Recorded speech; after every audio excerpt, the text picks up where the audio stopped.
नमस्कार। तो चलिए आज हम श्रीमद् भागवतम से एक ऐसी कहानी में चलते हैं जो एक बहुत बड़े युद्ध के बाद की है। लेकिन यहाँ जीत का जश्न नहीं है बल्कि मातम है। ये कहानी हमें शोक, आस्था और जीत की असली कीमत के बारे में बहुत कुछ सिखाती है। सोचिए, युद्ध खत्म हो चुका है, लेकिन माहौल में खुशी की जगह गहरा सन्नाटा और दुख है। जो जीते हैं यानी पांडव, वो अपने ही मरे हुए परिवार वालों को पानी दे रहे हैं, जोर जोर से रो रहे हैं। वो गंगा के पवित्र पानी में खुद को साफ तो कर रहे हैं, पर उनके दिल का बोझ वो कम नहीं हो रहा। तो ये एक ऐसी जीत थी जो पूरी तरह आंसुओं में डूबी हुई थी। पांडव परिवार के लिए ये जीत किसी त्रासदी से, किसी ट्रेजेडी से कम नहीं थी। तो आइए देखते हैं कि इस दुख के केंद्र में कौन कौन है और कैसे कृष्ण उन्हें सहारा देने की कोशिश कर रहे हैं। इस गहरे शोक के बीच में हैं ये लोग, राजा युधिष्ठिर जो जीत तो गए हैं पर दुख से पूरी तरह टूट चुके हैं, धृतराष्ट्र और गांधारी जो अपने 100 बेटों के जाने का मातम मना रहे हैं, रानी कुंती जिन्होंने अपने बेटों को जीतते देखा लेकिन अपने कई रिश्तेदारों को खो भी दिया, और इन सबके साथ हैं कृष्ण जो इस टूटे हुए परिवार को हिम्मत दे रहे हैं। ऐसे में कृष्ण सबको सांत्वना देते हैं। वो उन्हें समझाते हैं कि देखो, समय को कोई नहीं रोक सकता, जो होना था वो होकर रहा। वो एक तरह से उन्हें उनके इस दर्द को, इस लॉस को एक बड़े कॉस्मिक पर्सपेक्टिव से देखने में मदद कर रहे हैं। लेकिन जैसे ही लगता है कि शायद अब चीजें थोड़ी शांत होंगी, एक नया और बहुत भयानक खतरा सामने आ जाता है। और ये खतरा सबके दुख से हटकर एक पर्सनल और इमीडिएट क्राइसिस बन जाता है, जो सीधा पांडवों के भविष्य पर हमला करता है। कृष्ण अब अपने राज्य द्वारका जाने की तैयारी कर रहे हैं। माहौल अभी भी गमगीन है, पर एक तरह की शांति है। लेकिन यह शांति बस कुछ ही पलों की है, क्योंकि ये टूटने वाली है। और तभी अचानक एक दहशत भरी चीख गूंजती है। एक ऐसी चीख जो कहानी का रुख ही मोड़ देती है और हवा में एक अजीब सा तनाव भर देती है। ये चीख है उत्तरा की, अभिमन्यु की विधवा।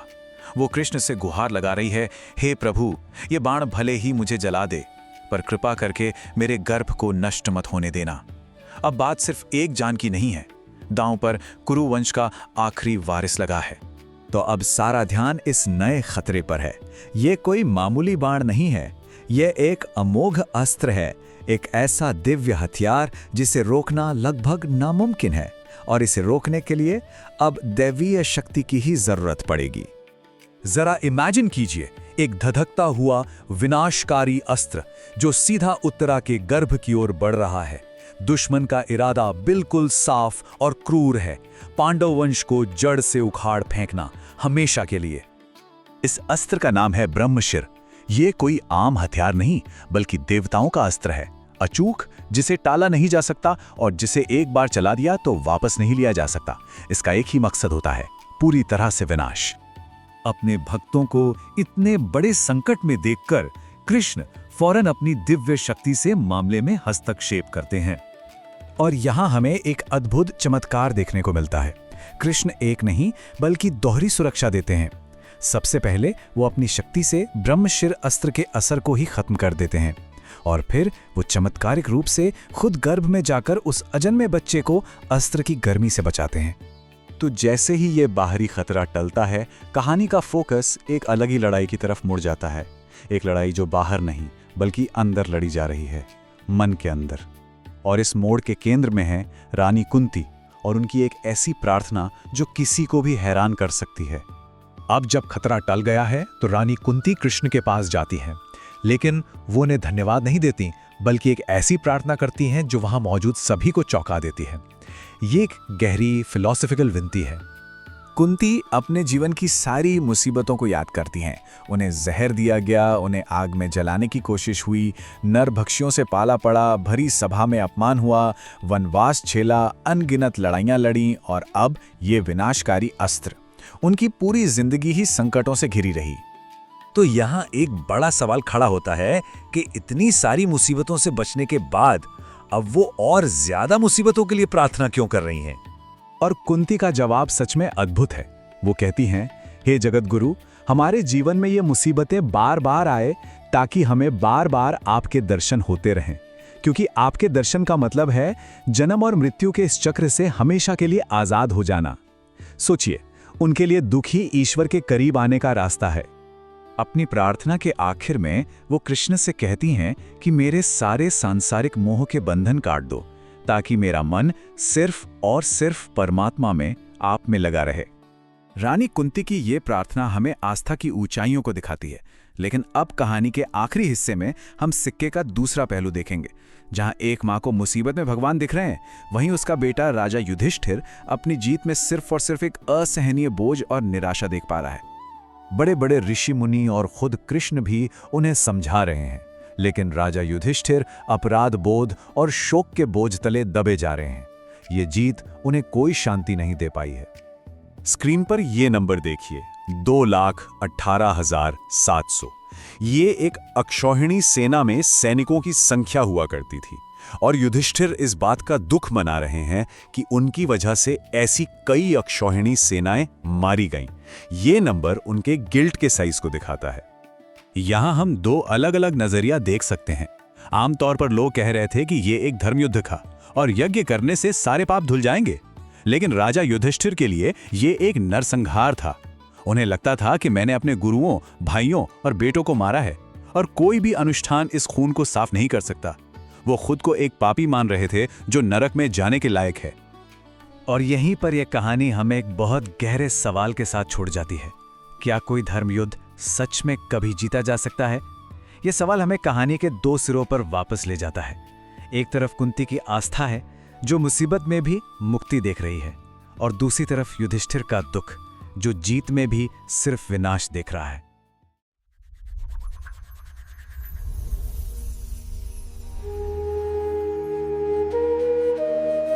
तो कुरुक्षेत्र का महायुद्ध समाप्त हो चुका है। हाँ पांडवों की जीत तो हुई है, जी, लेकिन ये कोई जश्न का माहौल बिल्कुल नहीं है। चारों तरफ एक भारी खामोशी है, शोक है, उदासी है। बिल्कुल। जीत की खुशी पर अपनों को खोने का गम इतना हावी है। हाँ, मतलब जीत का एहसास ही नहीं हो रहा। एक खोखली जीत थी वो, जो अपने साथ एक अंधहीन दुख लेकर आई थी। और इसी भारी माहौल में आज हम श्रीमद् भागवत के पहले स्कंद के 8वें अध्याय के कुछ अंशों पर एक गहरी नजर डालेंगे। जी, ये अध्याय सिर्फ युद्ध के बाद की घटनाओं का मतलब एक ब्यौरा नहीं है। नहीं, उससे कहीं ज्यादा है। ये जीत के बाद मन में जो सवाल उठते हैं, शोक, कर्तव्य, भक्ति, इन सब के बीच का जो संघर्ष है, उसको दिखाता है। हाँ, और आज की हमारी पड़ताल का मकसद यही समझना है कि कैसे इस महान संघर्ष के बाद ये मुख्य पात्र दुख, अपराध बोध और आध्यात्मिकता के तूफान से जूझते हैं। तो चलिए इसमें गोता लगाते हैं। इसकी शुरुआत कहाँ से होती है? हाँ, तो इसकी शुरुआत होती है गंगा तट से। पांडव श्री कृष्ण के साथ अपने मृत परिजनों को जल अर्पित करने आए हैं। अच्छा। वहां धृतराष्ट्र, गांधारी, कुंती, द्रौपदी, मतलब शोक में डूबे सभी लोग हैं, और श्री कृष्ण उन्हें सांत्वना दे रहे हैं। उन्हें समय की अटल गति के बारे में समझा रहे हैं। लेकिन ये सिर्फ सांत्वना नहीं है। श्री कृष्ण पांडवों के राज्य की पुनर्स्थापना और धर्म की स्थापना का भी काम कर रहे हैं। अच्छा, मतलब एक नई शुरुआत की तैयारी। बिल्कुल। इसीलिए वो युधिष्ठिर से 3 अश्वमेध यज्ञ भी करवाते हैं, ताकि धर्मराज का यश चारों दिशाओं में फैले। तो एक तरह से श्री कृष्ण सब कुछ समेटकर एक नई व्यवस्था स्थापित करके बिल्कुल, अब वो विदा लेना चाहते हैं। वो द्वारका लौटने की तैयारी करते हैं, अपने रथ पर बैठते हैं, और जैसे ही चलने वाले होते हैं, कहानी एक बेहद नाटकीय मोड़ लेती है। हाँ, अभिमन्यु की विधवा पत्नी उत्तरा डर से कांपती हुई उनकी ओर दौड़ती हैं। वो जोर से पुकारती हैं, पाहे पाहे महायोगिन, यानी हे महायोगी, हे जगत के स्वामी, मेरी रक्षा कीजिए, रक्षा कीजिए। और फिर वो जो कहती हैं वो तो मतलब दिल दहला देने वाला है। वो कहती हैं, अभिद्रवती मामीश शरस तप्तायसो विभो। इसका मतलब है कि एक जलता हुआ लोहे का बाण उनका पीछा कर रहा है। लेकिन यहाँ देखिए वो आगे कहती हैं, कामम दहतु मा नाथ माँ में गर्भो निपात्यता। कितनी बड़ी बात है ये। हाँ, वो कह रही है भले ही ये बाण मुझे जला दे, मुझे इसकी परवाह नहीं, लेकिन मेरे गर्भ को नष्ट न होने दे। मतलब वो अपनी जान की परवाह नहीं कर रही। बिल्कुल नहीं, बस अपने गर्भ में पल रहे उस बच्चे को बचाने की गुहार लगा रही हैं, जो पांडव वंश का आखिरी चिराग है। और ये कोई साधारण बाण नहीं था। श्री कृष्ण तो तुरंत समझ जाते हैं कि ये क्या है। हाँ, कि ये अश्वत्थामा का ब्रह्मास्त्र है। और उसका एकमात्र उद्देश्य था पांडव वंश को जड़ से समाप्त कर देना। यहाँ उत्तरा की निस्वार्थता वो कमाल की है। बहुत ज्यादा। वो जानती हैं कि पांडव वंश का भविष्य उनके गर्भ में है और उसे बचाने के लिए वो अपनी जान भी देने को तैयार हैं। ऐसे में तो पांडव भी कुछ नहीं कर सकते थे। ब्रह्मास्त्र के सामने तो सब बेबस थे। बिल्कुल। सारी उम्मीदें अब श्री कृष्ण पर ही थीं और समय भी बहुत कम था। पांडवों ने अपने अपने अस्त्र उठा तो लिए थे, लेकिन श्री कृष्ण जानते थे कि ये काफी नहीं होगा। तो उन्होंने क्या किया? श्री कृष्ण, जो अपने भक्तों की रक्षा के लिए हमेशा तैयार रहते हैं, उन्होंने तुरंत 2 काम किए। पहले उन्होंने अपने सुदर्शन चक्र से 5 पांडवों को एक सुरक्षा कवच दिया। और फिर उन्होंने एक ऐसा काम किया जो उनकी दिव्यता को दिखाता है। स्रोत में लिखा है, अंतस्था सर्वभूतानाम आत्मा योगेश्वरा हरि। इसका क्या अर्थ है? यानी योगेश्वर श्री हरि, जो सभी प्राणियों के भीतर आत्मा के रूप में मौजूद हैं, उन्होंने अपनी योग माया से उत्तरा के गर्भ में प्रवेश किया। गर्भ में प्रवेश किया? ये तो मतलब अकल्पनीय है। हाँ, वो एक सूक्ष्म रूप लेकर गर्भ के भीतर गए और उस गर्भ को चारों ओर से ढक लिया। उन्होंने अपने तेज से ब्रह्मास्त्र के तेज को ही शांत कर दिया और पांडव वंश के एकमात्र अंकुर की रक्षा की। बिल्कुल। ब्रह्मास्त्र जिसे अमोघ माना जाता है, वो भी वैष्णव तेज के सामने बेअसर हो गया। ये सिर्फ एक चमत्कार नहीं है, ये एक गहरा प्रतीक भी है। सही कहा। यानी जो शक्ति सृष्टि के कण कण में है, वो एक अजन्मे गर्भ की रक्षा के लिए भी सूक्ष्म से सूक्ष्म रूप ले सकती है। हाँ, ये उनकी सर्वव्यापकता का एक अद्भुत उदाहरण है। इस घटना ने साबित कर दिया कि उनकी शक्ति की कोई सीमा नहीं है। तो संकट टल गया। संकट टल गया। अश्वत्थामा का ब्रह्मास्त्र शांत हो गया और सब सुरक्षित हो गए। श्री कृष्ण फिर से द्वारका जाने के लिए रथ पर सवार होते हैं। लेकिन कहानी यहाँ खत्म नहीं होती। एक बाहरी संकट तो टल गया, पर अब आंतरिक भावनाओं का ज्वार उमड़ने वाला था। हाँ, इस बार उनकी बुआ कुंती आगे आती हैं। अब कोई भी सोचेगा कि वो शायद धन्यवाद देंगी या कहेंगी कि शुक्र है सब बच गए, पर वो ऐसा कुछ नहीं कहती। वो कुछ ऐसा कहती हैं जो किसी ने सोचा भी नहीं था। वो एक बहुत गहरी और दार्शनिक प्रार्थना करती हैं, जिसे कुंती स्तुति के नाम से जाना जाता है। हाँ, कुंती की प्रार्थना साधारण नहीं है। वो सबसे पहले श्री कृष्ण की असली प्रकृति का वर्णन करती हैं।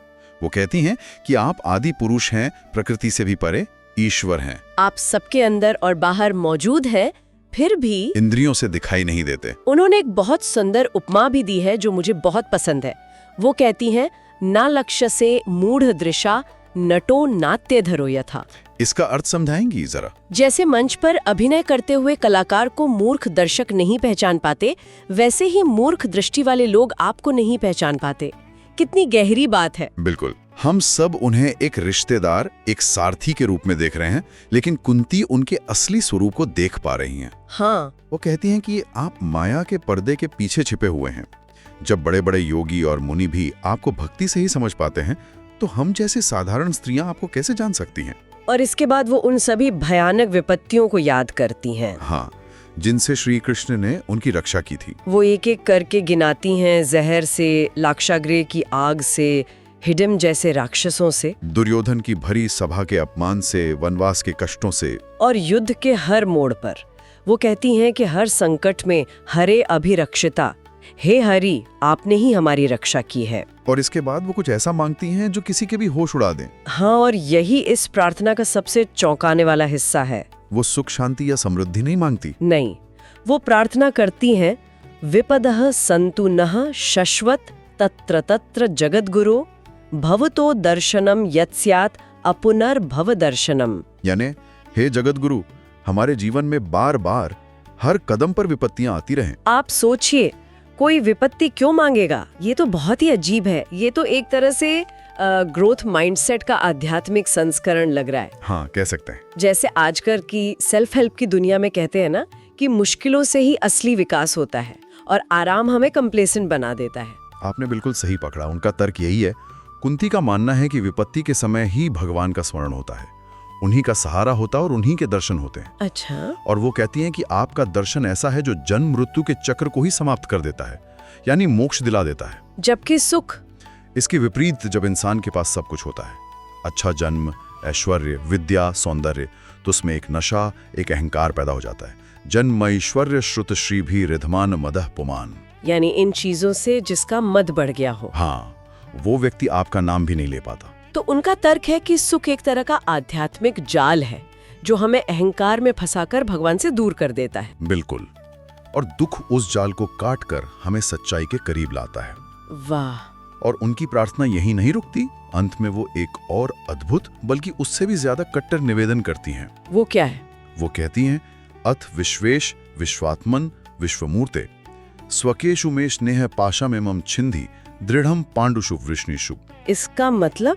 वो कहती हैं कि हे विश्वेश्वर, पांडवों और वृष्णियों यानी यादवों के प्रति जो मेरा स्नेह का मजबूत बंधन है उसे काट दीजिए। क्या मतलब वो अपने ही बेटों और परिवार से मोह काटने के लिए कह रही हैं? हाँ।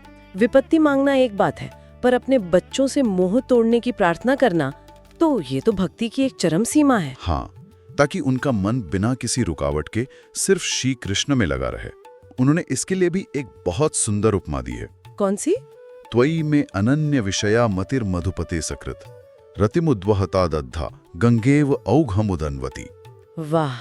वो कहती हैं, जैसे गंगा की धारा बिना रुके समुद्र की ओर बहती है, वैसे ही मेरी बुद्धि बिना किसी और विषय में भटके लगातार आप में ही लगी रहे। ये भक्ति की पराकाष्ठा है। बिल्कुल, जहां भक्त भगवान के अलावा और कुछ नहीं चाहता। कुंती की ये प्रार्थना सुनकर श्री कृष्ण बस मंद मंद मुस्कुराते हैं।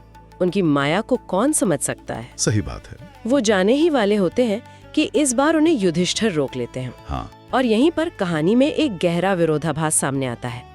एक तरफ कुंती हैं जो विपत्तियों को वरदान मानकर आध्यात्मिक स्पष्टता पा चुकी हैं, और दूसरी तरफ धर्मराज युधिष्ठिर हैं जो युद्ध जीतने के बाद भी गहरे शोक और अपराध बोध में डूबे हुए हैं। बिल्कुल। यह एक बहुत ही महत्वपूर्ण हिस्सा है। व्यास जैसे महान मुनियों और स्वयं श्री कृष्ण ने भी युधिष्ठिर को समझाने की बहुत कोशिश की, लेकिन उनके मन को शांति नहीं मिल रही थी। क्यों? स्रोत में कहा गया है, प्रबोधितोपि इतिहासैर ना बुद्ध्यत शुचार्पिता। यानी इतिहास के उदाहरणों से समझाने के बाद भी शोक में डूबे होने के कारण उनका मन मान ही नहीं रहा था। उनकी पीड़ा क्या है? वो किस तर्क से परेशान है? युधिष्ठिर अपने द्वारा किए गए नरसंहार को याद करके व्याकुल हैं।